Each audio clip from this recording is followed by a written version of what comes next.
首先呢，今天早上起来跑之前看评论，有一个不幸的消息，咱们频道一位观众，跑步的时候被撞了，是某一个地方我没有记清，某一个地方的粉碎性骨折，但是看起来就是会影响活动，不是有很大的其他危险的那种。不过呢，跑者尤其是晨跑，在北京公路上这种，真的是说是对方全责，但是伤的还是自己。一定大家要注意安全，注意安全，注意安全。我们也为这位朋友祝福一下，祝他能早日康复，早日再次回到跑道上。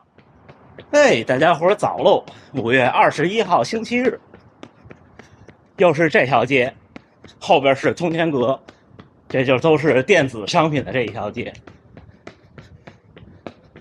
有时候这么跑，我就想，以前去各地旅行的时候也是，如果晨跑真的是有特别不一样的风景。你不一定在这儿生活，你可能到一个城市来旅游旅行，你可以试着找一个早晨，不用很早，就清晨就行，跑一跑白天喧闹的街道真的不一样。第一次这种体会是在慕尼黑，那是2015年，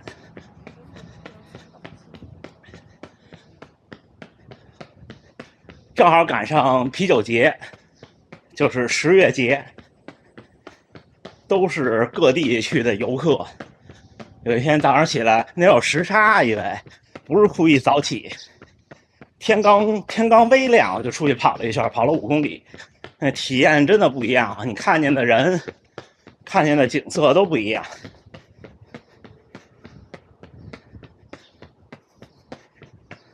后来这种体验就多了。今天聊点什么呢？今天聊聊跑量。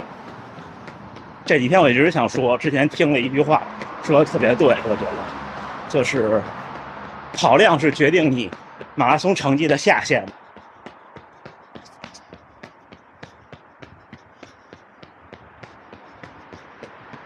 都是这种铁道模型。但是其实我不是这些的爱好者，年纪大。行，一会儿换个视角，咱们聊聊跑量的事，还有和比赛成绩的一些小看法。为什么说跑量决定下限呢？我说的这个下限是全程马拉松啊，半程马拉松跟这个关系不大。就是所谓的下限，不是说你某一次比赛的成绩，而是说你在一些特殊条件下，比方说天气不好，身体状态不好，或者是甚至你半途有一些意外的受伤，还能坚持得上。这些情况下，你的下限是什么？就是你跑量决定的。或者再说的简单点，就是你就这么想，我有这场比赛马上就要比赛了，我想再怎么着也能跑多少，这个多少就是下限，跑量决定这个下限。我认为，如果想说我怎么跑都能在3小时之内，男子，那稳定的月跑量至少要在400公里。普通人啊，那肯定是有特殊情况的，有天赋的或者有能力的，这些不在咱们这个讨论范围内。如果你说我能跑400公里1个月，跑1年，那未来1年的比赛，我敢说你肯定都能在3小时以内。那上限什么决定？上限就是强度课、力量，还有一些天赋吧，这些东西混合起来决定上限。我这个桥好漂亮，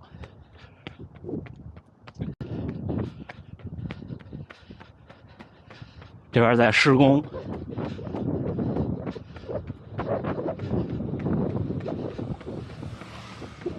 就如果你永远都是匀速跑，每个月跑400公里慢跑，或者说有氧跑，那你应该可以轻松的破3小时，但是你可能跑不进2小时45。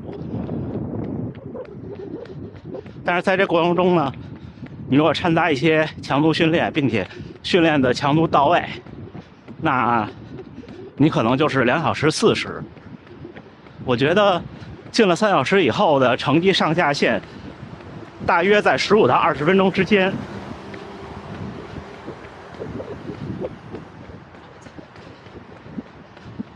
所以跑量真的是马拉松的基础的基础。就像川内优辉跑量特别大，所以那年极限天气的波士顿他就拼下来了。那个是个什么建筑？当然不是说跟他同场竞技的人跑量没有他大，而是说好些时候吧，在自己能力边缘去试探。这个能力边缘就是我能每个月跑的量，或者是我能坚持的温度，或者等等。这种试探多了，自己就不自觉的会有一股拼劲儿。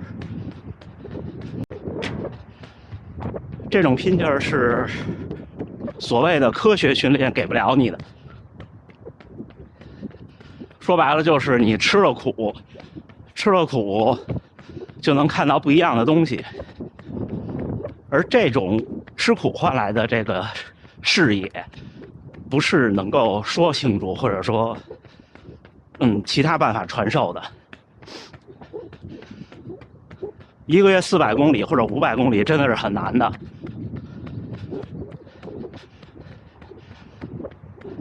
你们看，像我这样的训练，我训练量现在不小了，但是到不了500公里一个月。那个时候真的是很拼的。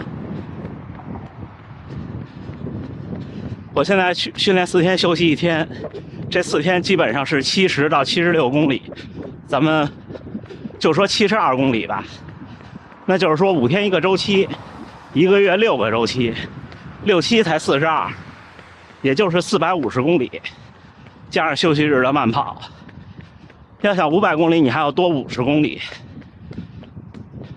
而想要400公里的话，就我这种训练不能停。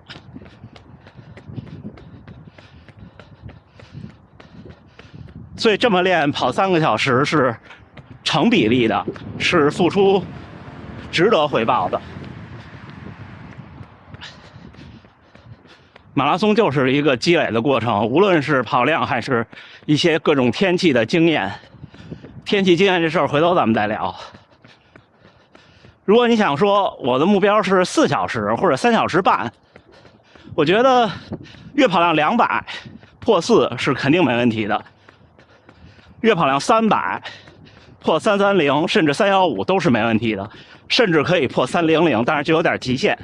我认识很多跑步的人，就那年2020年无锡马拉松那年，还有之后2021年偶尔有的小比赛，很多就是月跑量320，训练的很科学，还有力量训练，什么都有，但是永远在3小时0几的边缘试探着。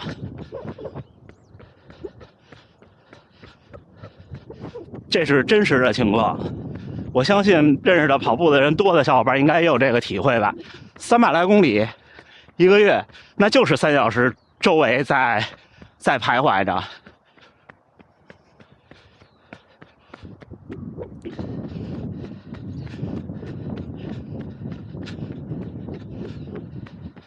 行吧，大家看看风景，差不多。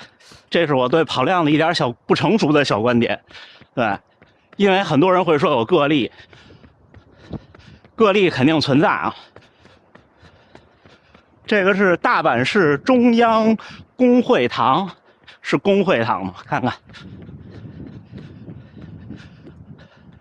对。今天说的比较散啊，就闲聊，加油干！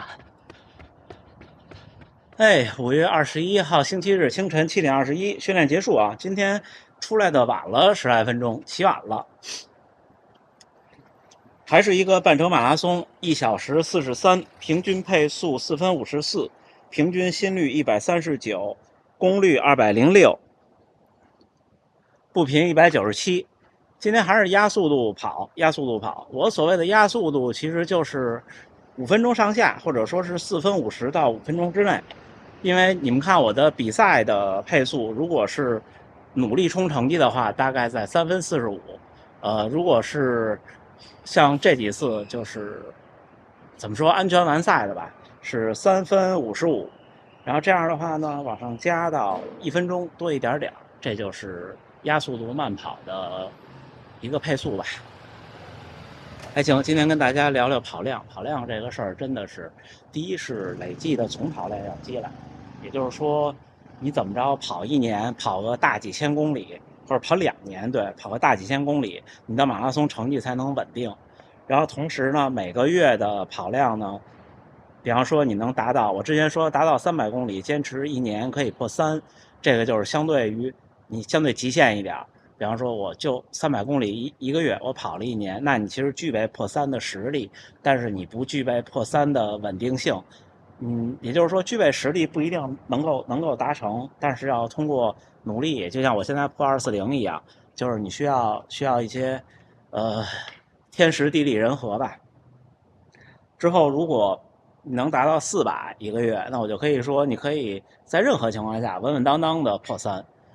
如果您能到500一个月的话，你就可以试试冲击240了。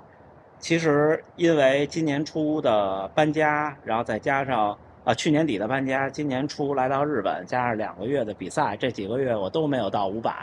我觉得这就是一口气，一个心气儿，还是要把这心气儿提起来。然后这个月不是打有氧基础嘛，争取能跑到450公里，然后下个月下旬开始就继续发力吧。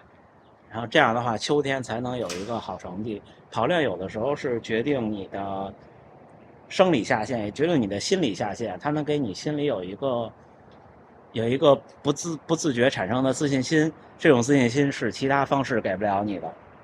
好吧，那就这么着，还是祝大家能努力生活，健康平安。然后我们再次祝福那位受伤的朋友早日康复。那咱们这么着，明儿见，加油干！